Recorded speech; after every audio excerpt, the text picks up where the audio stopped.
seeing a left eye and a right eye. Good morning, everyone. This is the Hope to Hope Conference, session number 1. I'm Kim White with the My Sexy Business team, and I'm here with the famous Coni Meyers. Thank you, Kim, for having me. Miss Coni is the founder of the Crystalline Moment Success Movement. She's also the owner of Crystalline Moment Publishing Company. So she's pretty impressive. I feel like I am surrounded by awesome sauce this morning. And our first guest this morning is absolute awesome sauce, and that is Miss Aurea McGarry. Welcome to the Hope to Hope Conference. Thank you. Can y'all hear me okay? Yes, ma'am. We can hear you just fine. Awesome. The Hope to Hope Conference was started as a give back, just so that everybody kind of gets an idea of what the conference is all about. We all go through things. We all go through stuff in life that some of it's inflicted on us, and some of it we inflict on ourselves by our choices. But this conference is all about both of those things, that we have hope to offer because we've all come through some things. Absolutely. So I want to kick off this morning with someone who's been through an incredible amount of things in her lifetime. Can you give us, besides being an Emmy Award winner and awesome sauce to your middle, can you give us a little bit of background on you, ma'am? Oh, sure. And I'm so sorry we got cut off last time, and I feel I left everybody with some cliffhangers, but I just love to be a servant. And I love that when bad things happen, I can turn around and use them for good to give people hope. Because I love to, especially with women, we're always reminding ourselves of things we can't do. I can't do this. I'm too old. I'm too fat. I'm too thin. I'm too short. I'm not educated enough. I'm married. I have kids. I gotta wait for them to grow up. There's always all these reasons why we're so hard on ourselves, why we can't do things or can't live out our dream because of this, that, the other, or low self-esteem, or somebody else does it better. I shouldn't even try. So I love that I've lived my life, if my dad was murdered by the mafia when I was 15, I escaped domestic violence. I've overcome cancer and have a wonderful miracle healing, and have been able to do everything. I don't want to say despite of it, but through it all, I'm able to say, okay, this is the cards I have. Let's play them. Don't fold them. Play them, because they can play out and you can help others no matter what's happening to you. So in a nutshell, I just love to give hope, and it is through obstacles that I'm able to give hope. It's not because my life is easy street or your life is easy street. I've yet to meet really successful people that just said, oh yeah, it all just came natural and it was just no problem. Good luck with that one. Yeah, I don't work that way. we don't know anybody like that either. Yeah. So, okay, I understand it because you left a cliffhanger, and just so that if anyone wasn't on the last Hope to Hope, I just want to make sure that you know that we had an issue with the internet, and nothing we did would fix it. We couldn't get back on, and so we told this precious lady to just keep talking, because if she just kept talking, she was going to be able to handle it, and we thought we were going to be able to just get right back on. And come to find out, we were done. We were completely done. We couldn't get back on, and we couldn't cancel the notifications. We couldn't do anything. And so I'm super excited that she is willing to come back and be with us again. No problem. That was traumatic for me. Everybody else was like, oh, it's no big deal. And I'm like, oh, no, I'm devastated. But you did such a good job. But I would love for you to tell prior to the cliffhanger, I'd love for you to just kind of catch everybody up so that they can hear what you were talking about. And then we can let them know, the other side. We can let the music. Oh, sure. No problem. You know what you should do too is also put the link to my last interview, like with this one. So like in the comments or something once we're done, so they can see part one. Because it'd be really great for them to know, the things that I've gone through to give them hope. Because I really, really want them to know no matter what you're going through today, there is hope. And it may spark an idea for them. It may spark, oh my gosh, I'm going through something similar and, I can do this, or I still can, put one foot in front of the other. So I want them to see it in its full. So that'd be kind of a good idea. Just put that link there so they can go back and watch part one. Yes, ma'am. And I'm sorry, I'm getting over cold, kind of midstream of a cold. But I left them on a cliffhanger, which was everything I'd been through. I've escaped domestic violence. I'm now married to my Prince Charming. It's been, oh gosh, we've been together like 22 years, married 21 years. And went to do a TV show. I wrote a book, went on a book tour, started a television show. But right before that TV show started, I got cancer. And in a nutshell, when I was diagnosed with cancer on my 38th birthday back in 1999, now don't do the math and add up how old I am, but on my birthday, I was diagnosed with non-Hodgkin's lymphoma.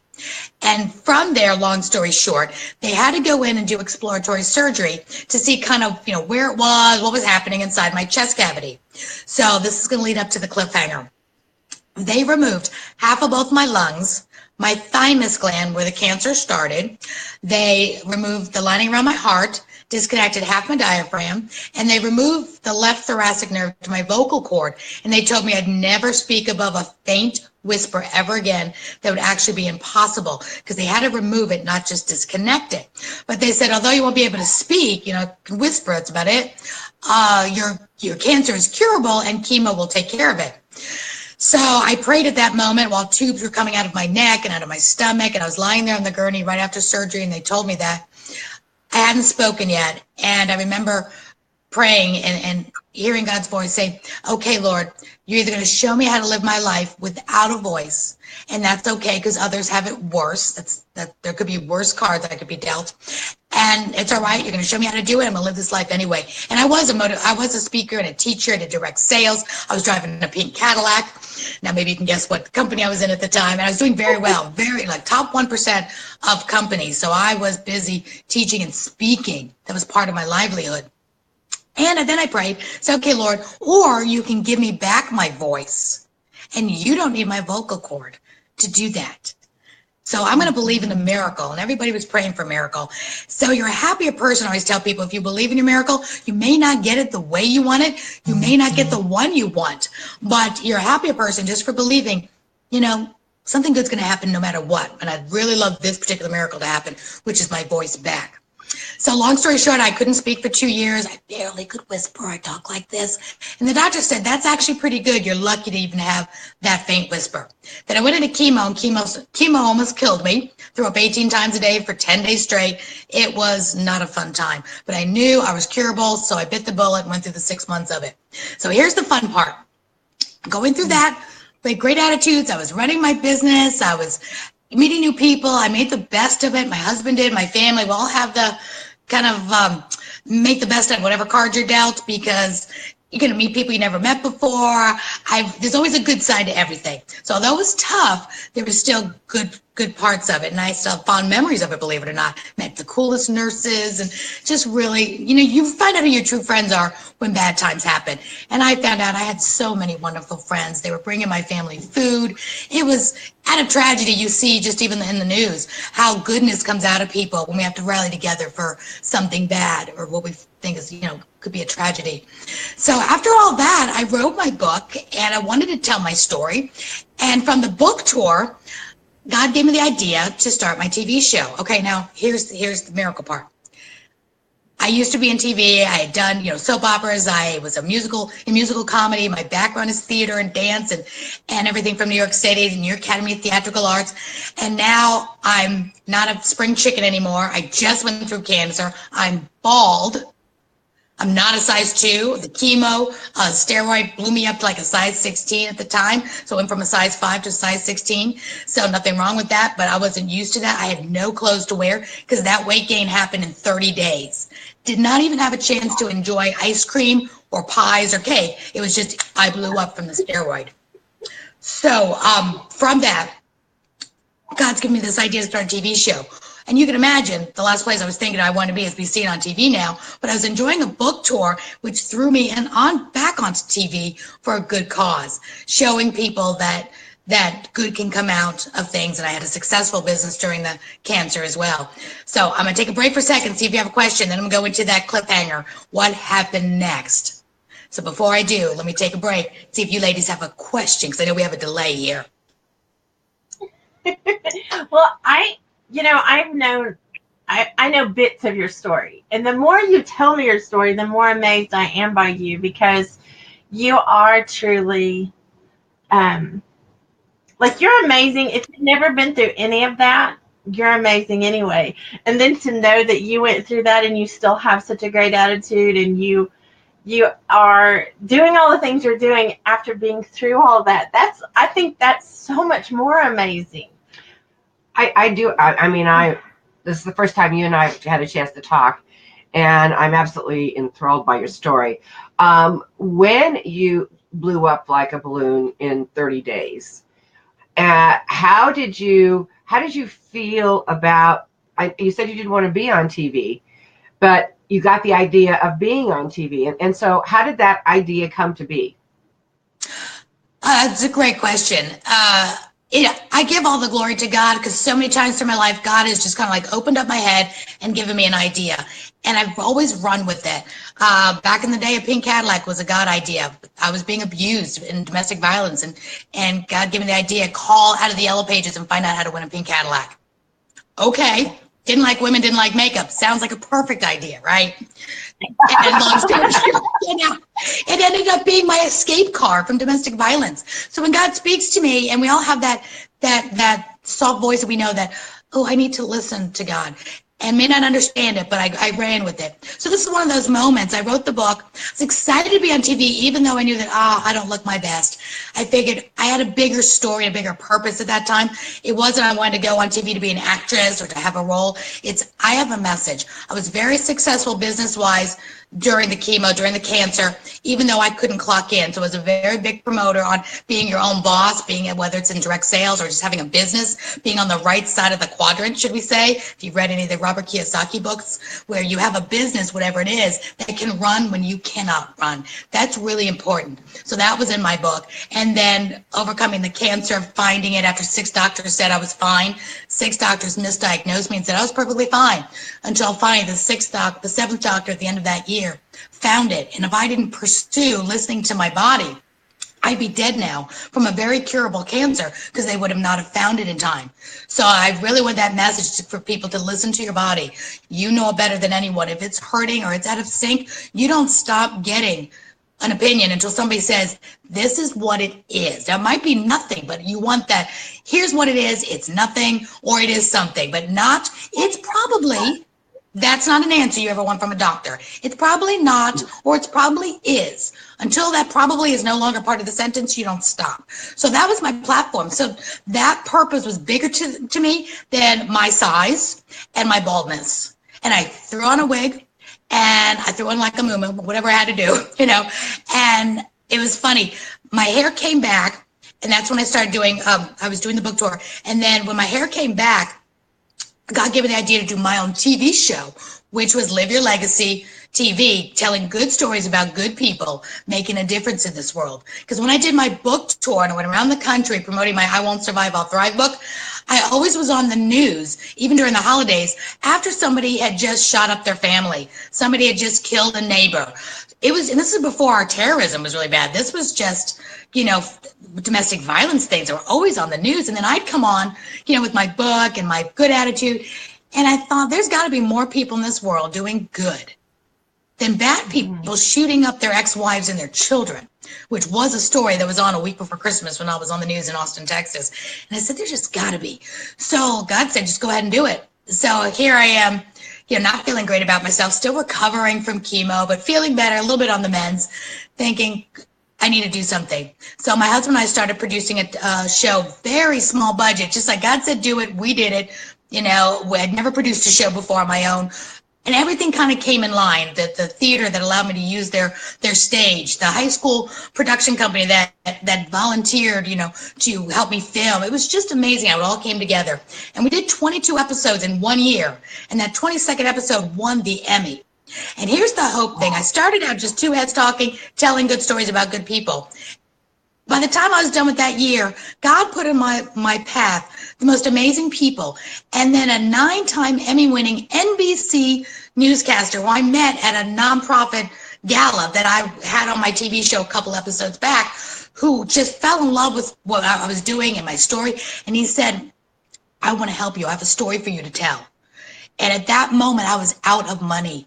We had done the last show. We'd done the Ron Clark Academy. It won me Davy Awards and it won me Telly Awards. It was great. But now I told God, I said, okay, we've got no more money to produce anymore. Sponsors weren't coming through. The economy crashed. It was like 2008, 2009.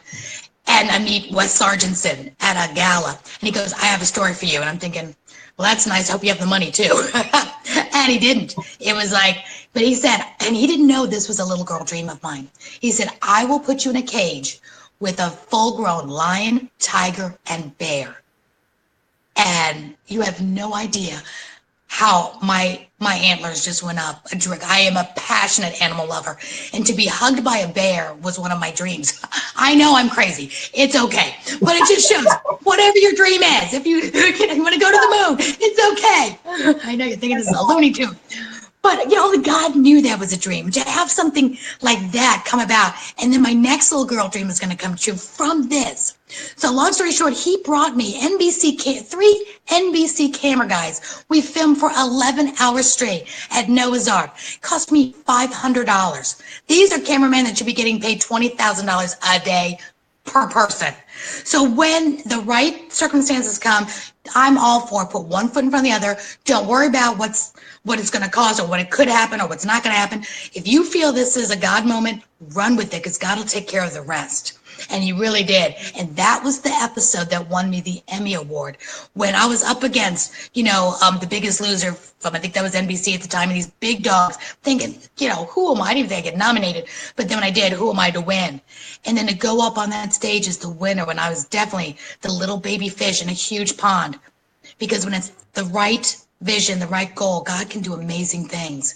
And to step up on that stage, and my little 5-year-old girl dream, when I was 5 years old, that I always wanted to sit on the couch of Johnny Carson and go to the Oscars and Emmys, say, I'd like to thank the Academy, came true, but not the way I thought it would, for telling good stories about good people, rescuing animals, rescuing children. This woman rescued 350 foster children, and I won an Emmy for telling her story. So God used all of my talents and all of my skills I was brought up with for a completely different purpose, but still winning the goal, that the end that I didn't even think was in my cards. I didn't start this to win any award. I didn't know there was an Emmy for documentaries or PBS shows or anything like that. I just did what I knew what I was supposed to do. And that happened by putting one foot in front of the other. And that was just so amazing because I want to give especially women hope that you're not too old. You're not too anything. You're not too young. I mean, there's 6-year-olds and 9-year-olds, doing amazing things. It's when it's your purpose and your passion, go for it and stop thinking of all the reasons why you can't, because if you have the vision, God can do the rest. And the more challenging it is, the more you're thinking, oh my gosh, this could never happen.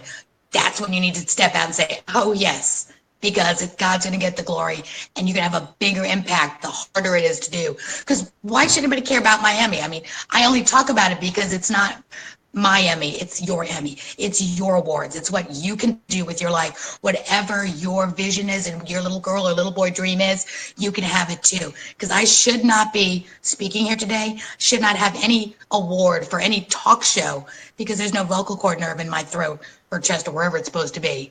So it's totally that miracle that I want everybody to believe in, your own miracle, your own destination, and win your prizes and go for it. Because this is a wonderful journey we live, and we never know when our last day is. I almost died before my 40th birthday. I almost did not make it to 39.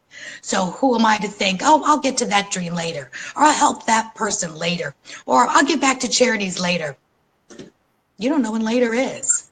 So there's good news in this, and there's news that, yeah, I'm always thinking, I don't know when my last day is. That's always in my mind after cancer. I don't know when my last day is, which also makes me live my life with my family better too. I make memories every day as if it was my last. And that's just how I live my life. Well, I don't know if you watched our conference eve video last night, but one of the things that I guess is a shocker as a parent, yesterday was the day 16 years ago that I buried my oldest child. It was his funeral yesterday. But, as horrible and devastating as that was, that's the first time I had ever publicly told the story of the starfish. And I'd been telling it forever, and it's not my story. I just repeated it, but I'd been telling it. And when I got to stand up and tell all of the people that were there, just that little tiny bit of that story, it impacted me greatly. And when right after that, I was very obviously emotional and grieving and having a lot of trouble. That's when I saw myself standing on a stage, talking about amazing things. And I shrunk back from that because I wasn't what I thought fit that bill. If you're going to be on stage, you have to be a size 2. You have to be 20. You have to be extremely smart. You have to be, this whole list of you have to be's. And I look now and laugh. Our last conference, we ended up with over 50,000 views. And I'm still not a size 2. I'm still not. I'm not 20 anymore. And so that's I'm so glad. Well, I love what you say about visioning, because that's really my passion, is teaching people how to step into their visions, no matter how ridiculous or how crazy it sounds. I mean, when my husband passed away, my whole life changed. And if somebody would have said to me 6 years ago that I was going to write a book, I would have said they were out of their ever-loving mind. I couldn't write a decent email, much less a book. And now I have 4. So they're all bestsellers. So it's like, I think the point that you make is really important. It doesn't matter what your situation is or what your circumstances are. If you believe in that vision, if you can see that vision, then God will make it happen. Yes. Amen. You just got to put one foot in front of the other, for sure. We got to stop thinking. And I know there's different personality types. Some people have to have all the lights green. They have to have a business plan, and I get that. But if that's your personality type, you have to have a lot more in place before you can put one foot in front of the other. I challenge them to not wait till everything is perfect, because it never will be, to jump out in faith, even if everything isn't perfect and that business plan might not be complete. You'll get it done, but step out and do something proactive towards your dream today, even if it's not jumping off the cliff totally, because I'm just a cliff jumper. I just head first, figure it out later. But not everybody has that same personality. That's okay. But take that toe, dip it in the water, and do something today that could make that dream come true. Go to the right networking event where people are in that industry that you need to meet, because you never know. You might meet somebody tonight at that event that says, hey, I write business plans exactly for that business. Or they might meet somebody who does book writing and helps with the book that's in their heart to write. But you're not going to meet the help you need if you stay home. You've got to engage. I always tell people you need to start with where you are and what you have right now, and what is the first step you can take. Yeah. And I use that phrase all the time: put one foot in front of the other and keep going. Yeah. Amen. For sure. I think most business plans are well thought out and everything, but I haven't seen a business plan yet that came to pass exactly as it was written. I think it's a good place to start, but if you're not flexible, because business needs flexibility, you have to be flexible in how, and I love what you said about how you wanted to be healed by God, but you were open to however he saw to do it. And I think that's business too, is we want, we want ABC to happen because that's what we decided. And then when DEF happens, sometimes we're like, no, not that. But when in reality, it's the right path. right. Absolutely. It reminds me of that joke. I don't know if you know it, where there's the big flood and the man's standing on top of the roof and a helicopter comes and he says, no, I don't need a helicopter. God said he'd save me. A boat comes by. No, I'm fine. God's going to come get me. You know, and all these people come by. The rescuer's like, no, I got this. And he dies. And he goes to heaven. He goes, God, why didn't you save me? He goes, I sent you a boat, a helicopter, and all these rescues, and you didn't get on. And I just love that joke, because it's so true. God sends you all these other ways. And you're thinking, no, that's not for me. And he's saying, get in the boat. Get in the plane, get in the helicopter, do something. So it doesn't always come in the package we expect. Because, you know, I knew God could instantly heal me and I didn't need to go through chemo because I've heard of miracles like that.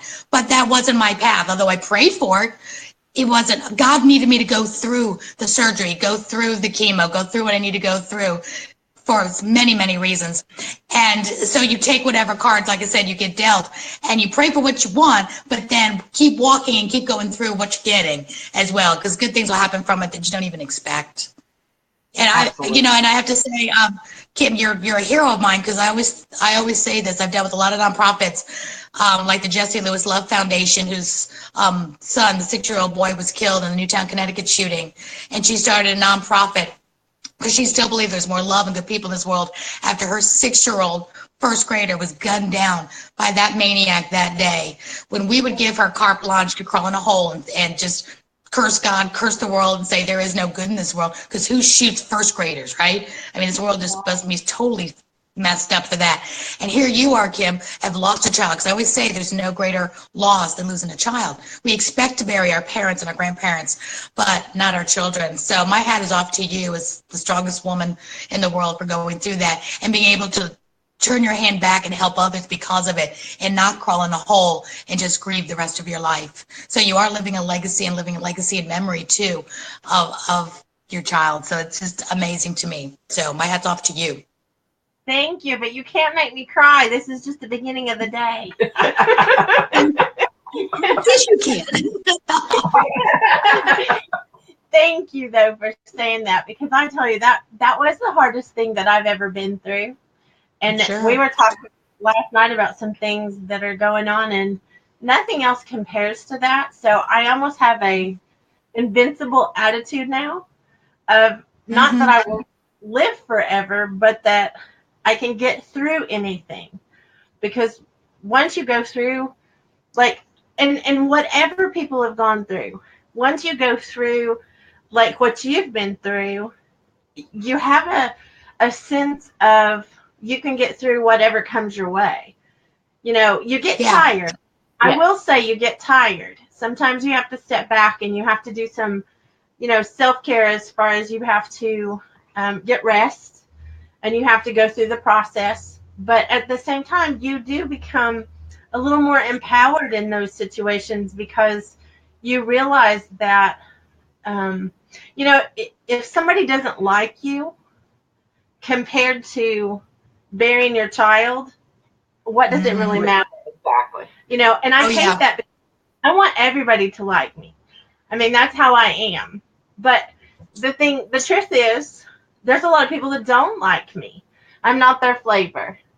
And I have to take that and say, that's not going to keep me from doing what I need to do. That's going to be just something that I have to put to the side.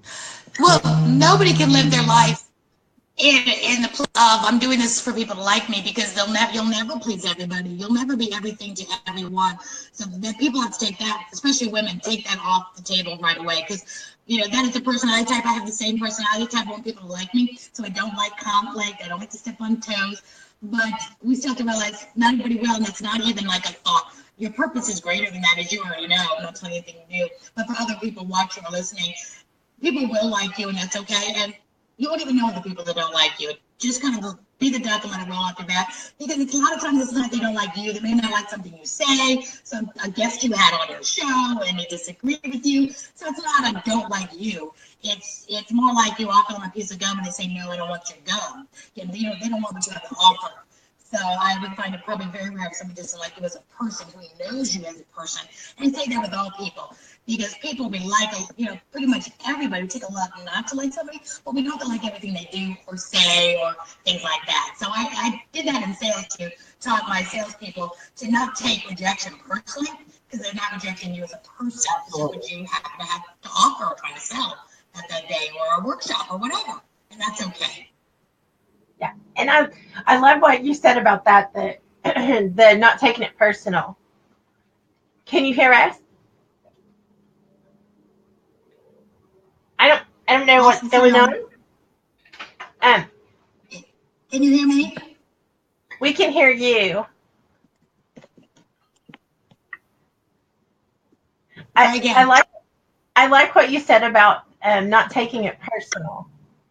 You know, the thing that we do, I think, especially as women, I think men are a little better at it than we are of ignoring that kind of stuff. But for us, it hurts our feelings. And, you know, it's we're the heart. We're the heart of the household. We're the heart of everything. So we definitely feel more with our heart. The majority, that's a big generalization, but for the most part, we do care. And that's okay. That's our strength, not our weakness. Yeah, exactly. I think as women, I just did with Kim a conference called Women Kick Butt Leadership, and it was all women in leadership roles. And I think one of the themes of that was that we have to be able to empower ourselves, and we have to be able to show our heart, because that's how we move forward. That's how we make change happen, is with the skills that we have. We don't want to take on the role of what it's like to be a man. We want to use the skills and the attributes that we have as far as being women, and be able to use those tools to be able to make a difference. Absolutely. Yeah. Well, tell me this. Check your microphone, because it might have come undone. I can hear you, but very faintly. Did it come undone? I'm not sure. You started echoing about the same time that you can't hear us, so I'm not sure. Let me take you down for just a second and put you back up. Let me see if that'll work.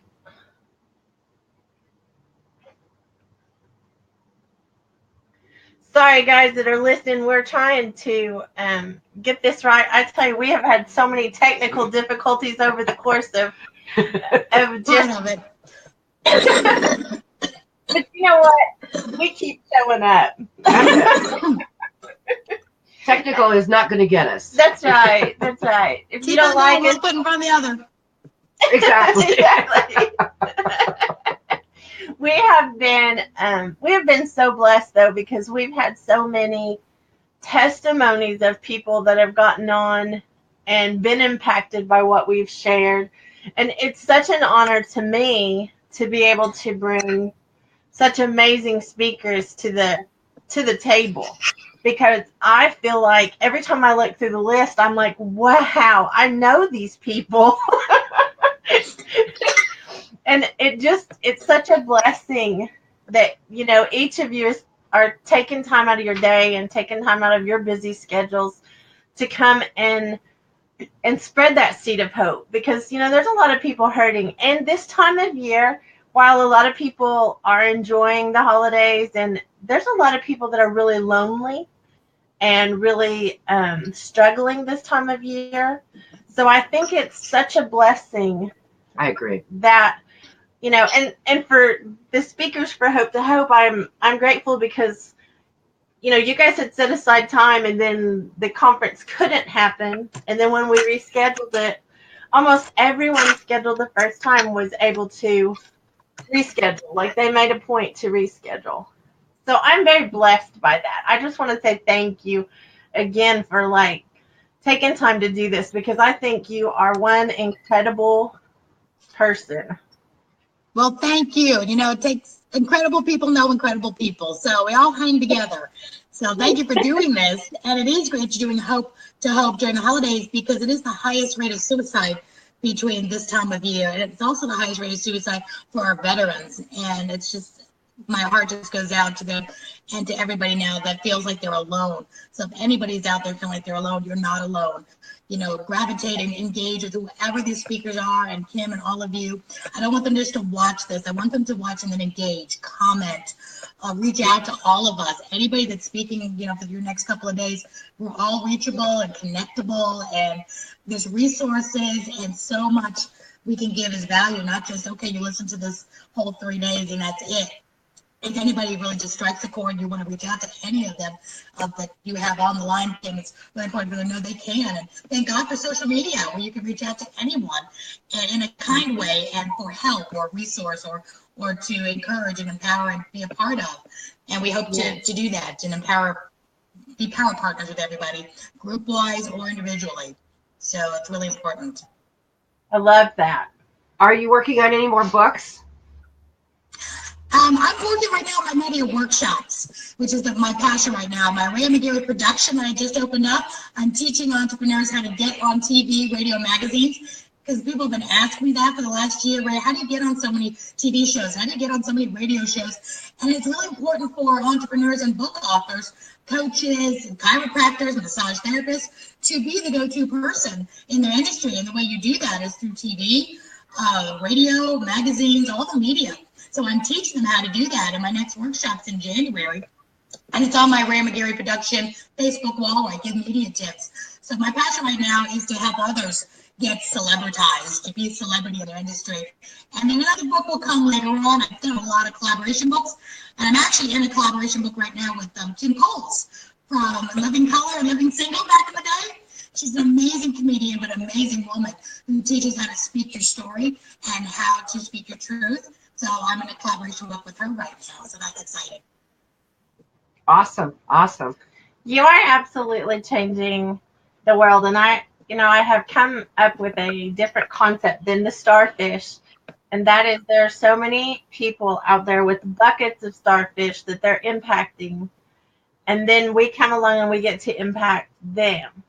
And so I feel like you are absolutely one of the influencers of the influencers.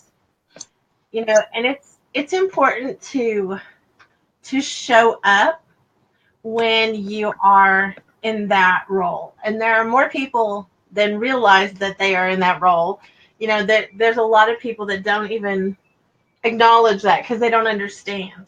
But you have impacted so many people in so many different ways, and especially your nonprofits that you support. You know, I'm just in awe, and I don't mean to like be starstruck or you know, be silly, but I'm just thinking I'm so in awe of you and the things that you've accomplished. How much money was it that you raised for the nonprofits? Because like I can't keep all my facts straight. But well, it's not. I don't take the credit for that. It's I bring great people together in my Live Your Legacy Summits, which next September 23rd and 24th, 2018 will be my 12th summit. And I hope everybody can come. And, you know, we need to talk to him about, I've got some, I'm looking at speakers at the moment and work mastermind teachers. But what happens at the summit is I'm basically a matchmaker. I don't do the fundraising there. I bring people together. And from bringing great people together in one room, donations have been made. And probably over $40,000 to $50,000 now has been donated back to charities that have been at my summits as honorees and nominees, vendors. And then I'm also an auctioneer for them as well. I'm going to be an auctioneer this Friday for Lori Mans and her foundation, her Pinnacle Gala Awards. So I love doing that on the side as well, because God gave me a gift I didn't even know I had to be an auctioneer for charities. And one time somebody just pulled me aside and asked if I do it during lunch while I was a speaker at an event, and I raised $12,000 in 20 minutes. And I was like, oh, okay, I guess I can do this, and I'll only do it for nonprofits. And I just have a passion to help as many nonprofits before I die as I can, be as much of a help to them, celebritize them, tell their stories, get them in the media, whatever I need to do to let more people know about who they are, who they're helping. Because I love the little guy. I mean, we all know about Susan G. Komen, right? We also know, I don't know if you know this, but the Red Cross gives 0.8 cents from every dollar to the cause. Salvation Army gives like 98 cents of every dollar to the cause. So as a consumer, we need to be looking at that, how much money from every dollar actually goes back to the cause. And when I'm helping all of these local, and I say local, from California to Maine to Florida to Georgia, nonprofits, they're the ones that everybody knows about. And they give so much back from every dollar given that I want people to know about them. So it might not be the big cancer foundation people are giving to now, be your local, like we have one that's Asa Palmer, who's I Will Survive, that helps pay the bills of women going through breast cancer. That's really important. And as a cancer survivor, I remember that, we forget that we can't clock in sometimes, and bills still show up. And sometimes a woman, man, woman, anybody needs that helping hand. So although that nonprofit's not giving to the charity that's trying to cure cancer, it's not all about curing it. It's about helping people go through it and pay bills and survive and not go bankrupt. So I just help open people's eyes to new nonprofits, ones that may not heard of, that are doing amazing things in their community. And right now we're taking nominations for 2018. So everybody can nominate their favorite volunteer or their favorite nonprofit. And that's how we raise money for it, by just bringing good people together who say, I want to give.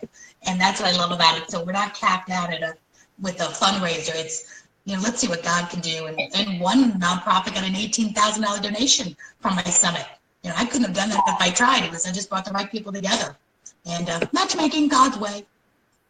That's awesome. I love that. I actually work with a nonprofit up in Portland that was two best friends. It's called Best Friends, and it's all about one got cancer and supported the other one during that, and then the other one got cancer, and they started this nonprofit that is all about just exactly what you're talking about. So I've got a nomination for you.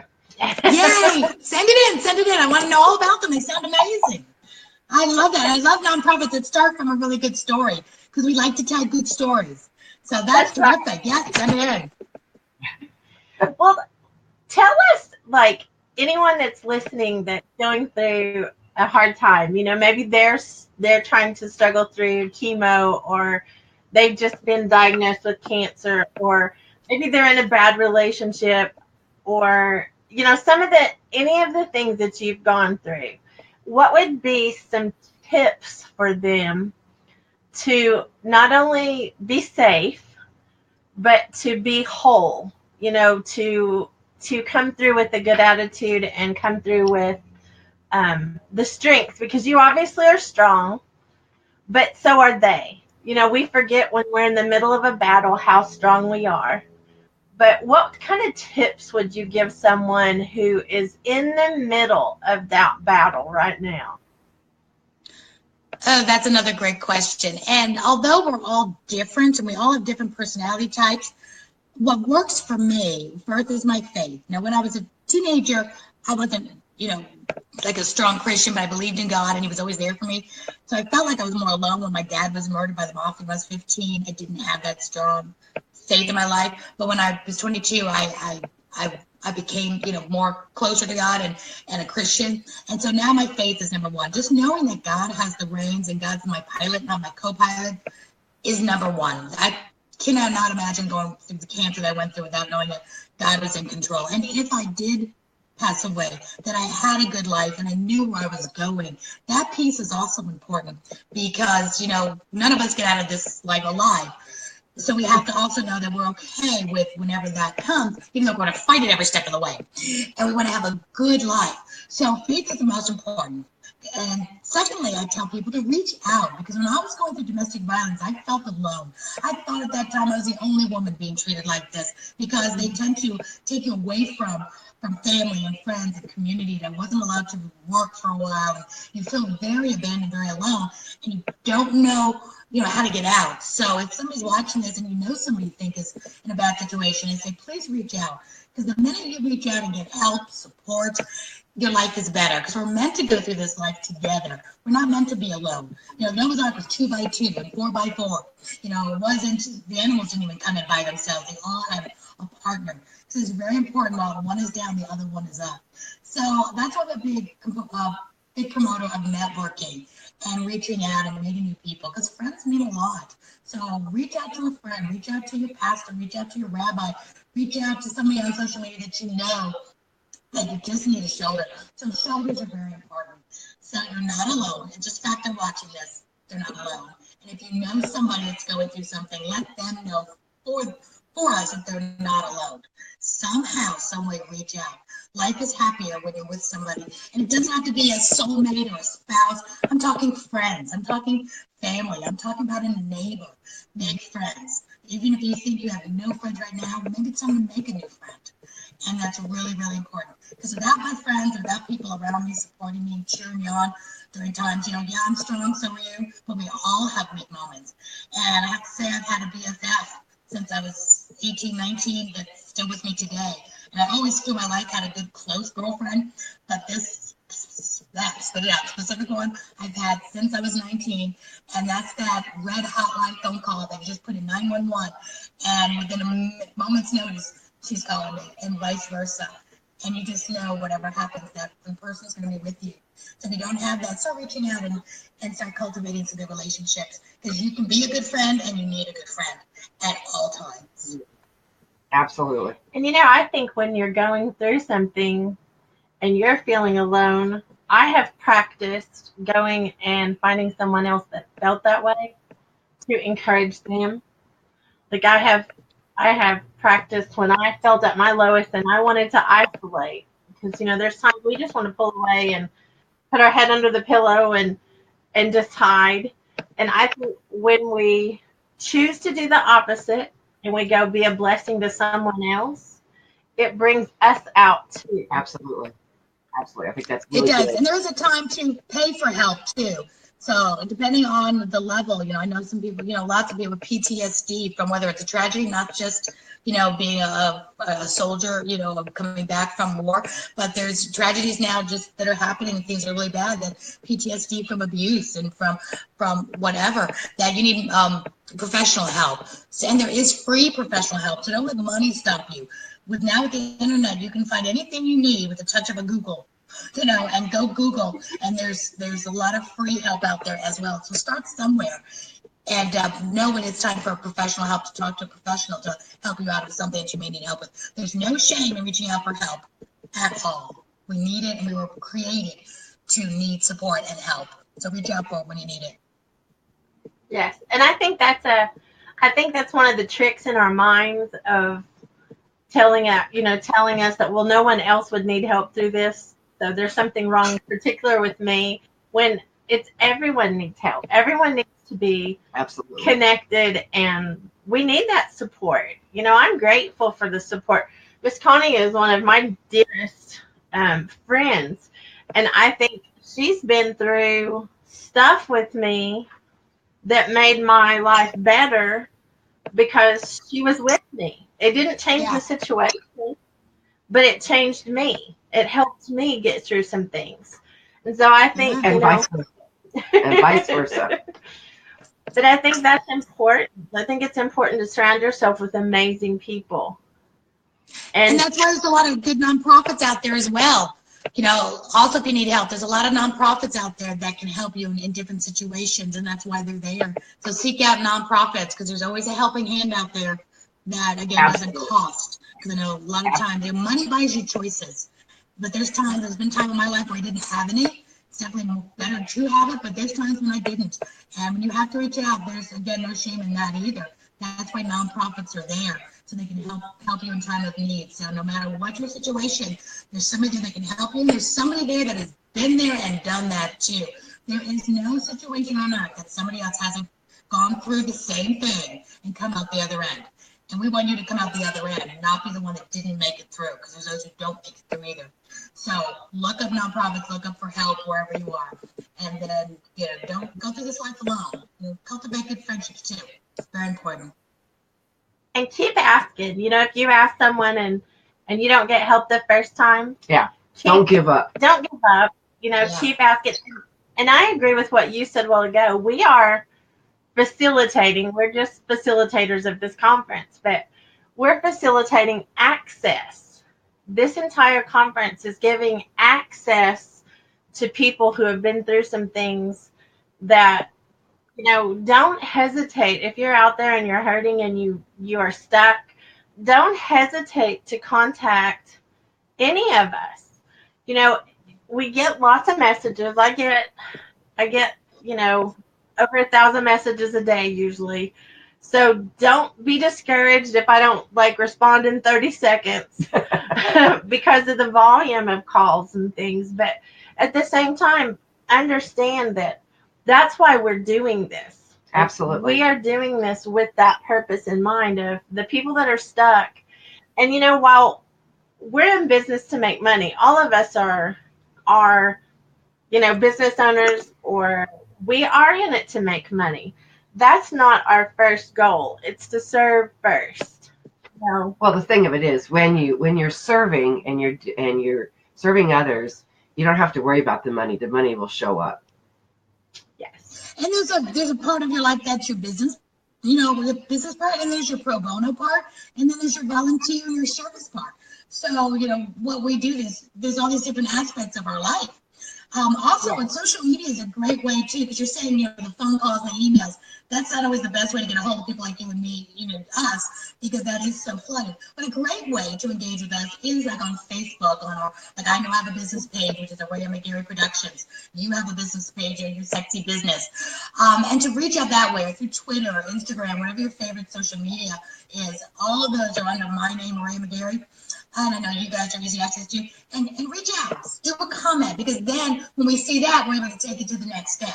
And I do a lot of communicating on social media, which is easy to see, easy to, you know, address, you know, 1 or 2 times a day. That's something thinking they have to have your personal email, and not very many people have our personal cell numbers. So social media is a way to really reach out, engage, comment. And for those who are not hurting, there's a lot of people going to watch this that are in a great place in their life, and they've got a lot to offer.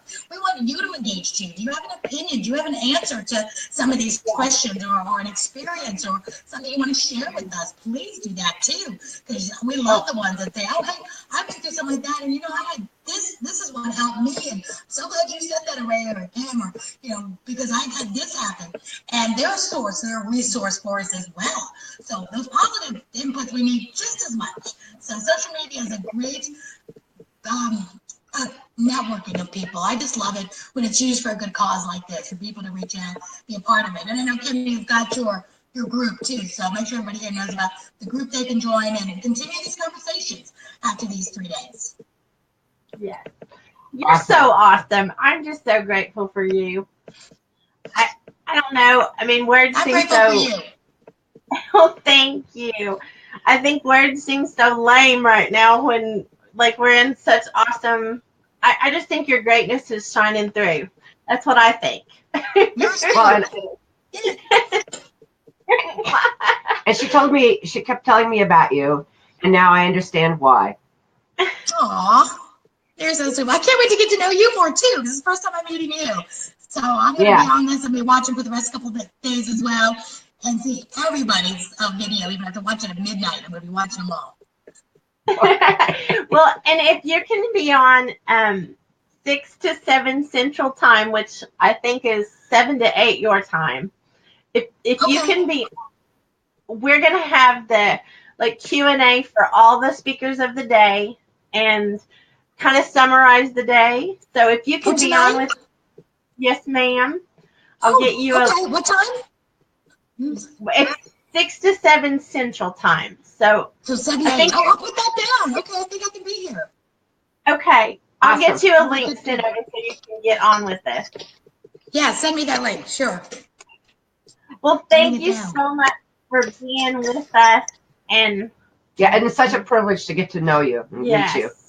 Oh, right back at you. I'm so excited to be here. I'm so honored to be here. You've got some great fans and followers. I know it's just going to be a wonderful, wonderful 3 days, and just the beginning and the start of such greatness and a great collaboration. And I can't wait for more.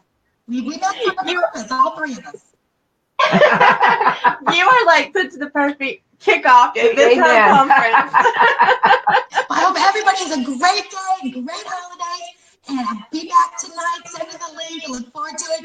And it's only the beginning for everyone to say, wow, there's hope, there's success, there's everything you want out of this life, and you can do it. Just a matter of saying, matter of choosing to live your best life ever, because you can. You'll have ups and downs, but that's okay. It's part of it.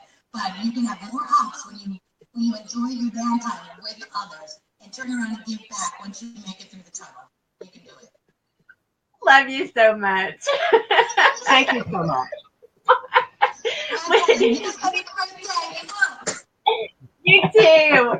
And if you're watching this, we're going to be back for session number 2 with Cheryl Jennings at 10:30 Central Time, 8:30 Pacific Time. Pacific Time, and I don't even know. 11:30 Eastern Time. So princess problems. But thank you, ma'am, and we will see you later. And I will be back with Miss Coni Meyers. We'll be back In just a little bit for session 2. You guys enjoy it. Love you.